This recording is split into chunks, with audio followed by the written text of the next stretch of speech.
రాబోతున్నాయి కదా, సో ఏ పార్టీ అధికారంలో వచ్చే అవకాశం ఉంది? ఏ పార్టీ వస్తుంది అయితే చెప్పలేదు, కానీ నా సజెషన్ అయితే మట్టికి టీడీపీ రావడం అయితే బెస్ట్. ఎందువల్ల అంటే ఇప్పుడున్న డెవలప్మెంట్ పరంగా చూసుకుంటే చంద్రబాబు ఉన్న తెలివితేటలు ఇంకెవరికి లేవండి. ఇప్పుడు ఉన్న గవర్నమెంట్ పథకాలు ఇవ్వడంలో ఉన్నారు, కానీ డెవలప్మెంట్ గురించి చూసేది లేదు. దాదాపు 4 years అయిపోయింది. ఇప్పుడు దాకా మనకి రాజధాని అనేది ఇప్పుడు కన్ఫామే కాలేదు. కొంతమంది కర్నూలు అంటారు, కొంతమంది వైజాగ్ అంటారు, కొంతమంది అమరావతి అంటారు. ఏది అనేది ఇప్పుడు వాళ్ళకి క్లారిటీ లేదు. పర్ ఇయర్ వచ్చేసి కొంతమంది, ఫర్ ఎగ్జాంపుల్ ఇయర్కి వచ్చేసి 1000 మంది స్టూడెంట్స్ బయటకు వస్తున్నారు.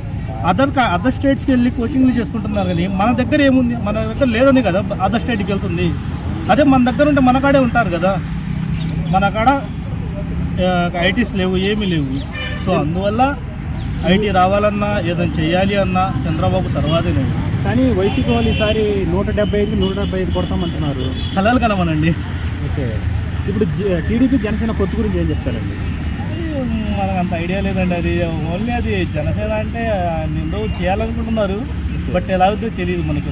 అంటే మీరైతే 2024లో టీడీపీ వస్తుంది అనుకుంటున్నారు? దేవుడి వల్ల అయితే టీడీపీ రావాలండి. ఎందుకంటే ఉన్న రాజకీయాల్లో ఏపీ మళ్ళీ రెండో బీహార్ అవ్వకూడదు అంటే టీడీపీ రావాలి. మళ్ళీ బీహార్లా ఉండాలి. మొత్తం అక్కడ ఏంటంటే మొత్తము వాళ్ళ హవా చూపించుకుంటున్నారు. అర్థమైందా? రేపటి భవిష్యత్తుకి మంచి బాటాన్ని తీసేవాళ్ళు లేరు అక్కడ. మెయిన్ ఎవరిది వాళ్ళకే ఉన్నాయి. అక్కడ వస్తున్నారు, తింటున్నారు, బాగుపడుతున్నారు. అంతేగాని రేపటి భవిష్యత్తు అనేది ఏది అక్కడ, అది మెయిన్ లేదు అక్కడ.